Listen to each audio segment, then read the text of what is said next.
राधे राधे दोस्तों, आप सबका स्वागत है हमारे YouTube चैनल पर। आज की हमारी कहानी है एक चतुर सेठ की। कि देखो, एक सेठ ने कितनी चतुराई से काम लिया। तो आज की कहानी ध्यान से सुनना और देखना, और अच्छी लगे तो इसको लाइक और शेयर जरूर करना। हाँ, एक बात और, हमें बड़ी खुशी है कि आप लोगों को हमारी ये कहानियां अच्छी लग रही हैं।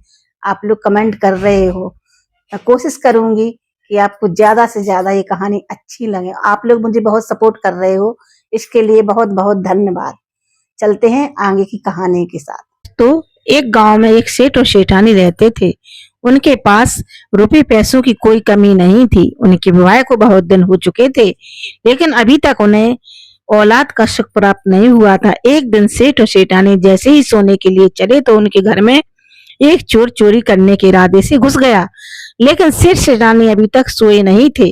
सेठ और सेठानी को जगा हुआ देखकर चोर को कोई मौका नहीं मिला, तो वह एक चारपाई के नीचे घुस गया।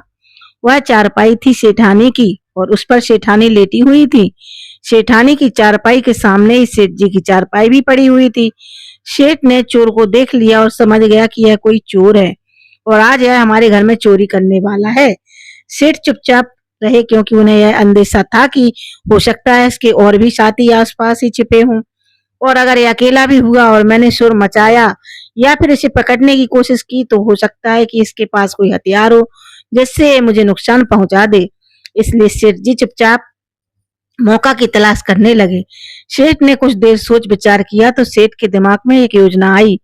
सेठ ने सेठानी को आवाज लगाते हुए कहा, अजी सुनती हो? सेठानी को नींद आ रही थी, सो वह बोली कि सेठ जी सुबह से शाम तक घर के काम में लगी रहती हूँ, मुझे नींद आ रही है, इसलिए मुझे सो जाने दो। सेठ ने फिर कहा, अरे एक बार सुन तो लो कि मैं क्या कहना चाह रहा हूँ।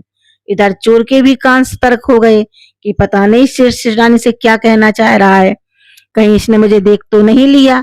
अगर इसने मुझे देख लिया होगा तो यह सेठानी को बता देगा कि तेरी चारपाई के नीचे चोर छिपा हुआ है। यही सोचकर चोर भी सतर्क होकर बैठ गया। उसके हाथ में एक बड़ा सा चाकू था जो उसने कसकर पकड़ लिया। सेठ ने सेठानी से कहा, अरे भगवान, जरा मेरी बात तो सुन लो, पता है आज मैं क्या सोच रहा हूँ? सेठानी बोली, अच्छा बताओ कि तुम क्या सोच रहे हो? सेठ बोला कि मैं यह सोच रहा हूँ, जब भी हमारे बच्चे होंगे तो 3 बच्चे होंगे। सेठानी बच्चों की बात सुनकर चौंक गई और बोली, अजी हमारे भाग में औलाद कहाँ, अगर होती तो अब तक तो हो जाती। चलो अब सो भी जाओ, बहुत रात हो गई है।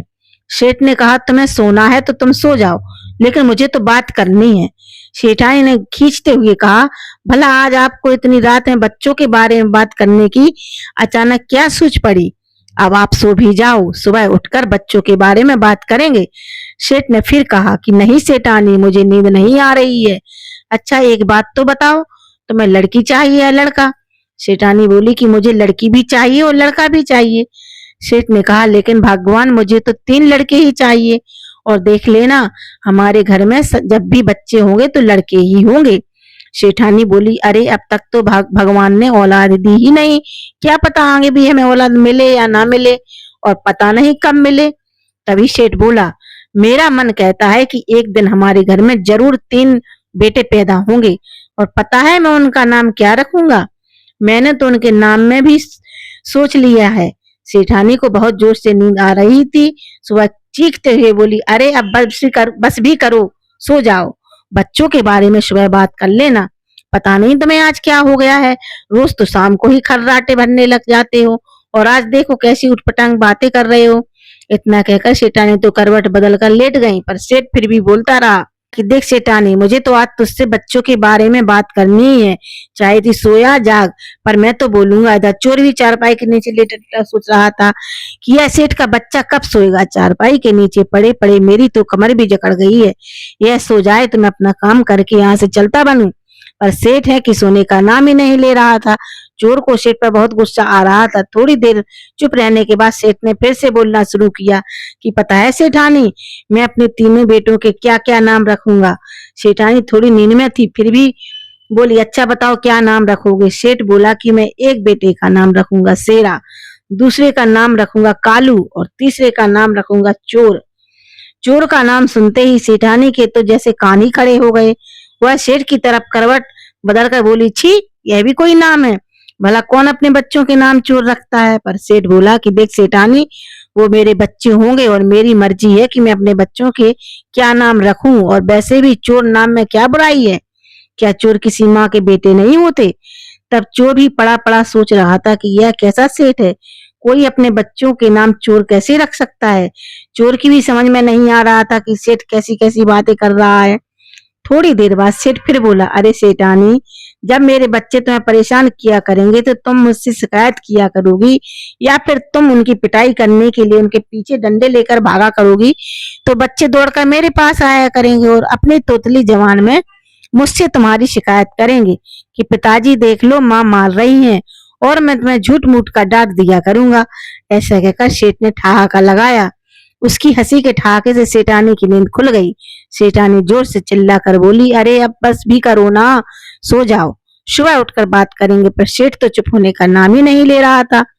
सेठ बोला कि देखो सेठानी, मुझे आज इस बारे में बात करनी ही है।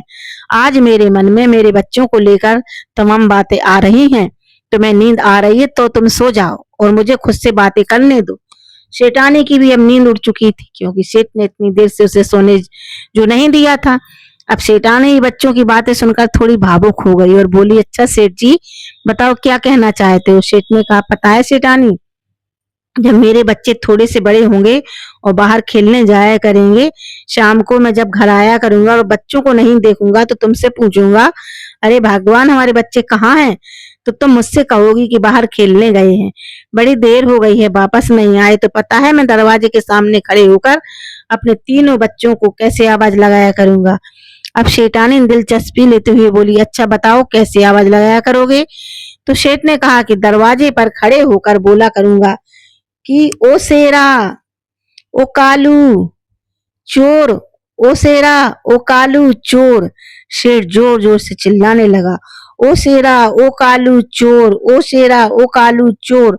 असल में शेरा और कालू सेठ के पड़ोस में रहने वाले दो पहलवान के नाम थे, जो कि सेठ जी के अच्छे मित्र भी थे। तो सेठ ने तरकीब लगाकर उन्हें ही चोर के बारे में अवगत कराने की कोशिश की थी।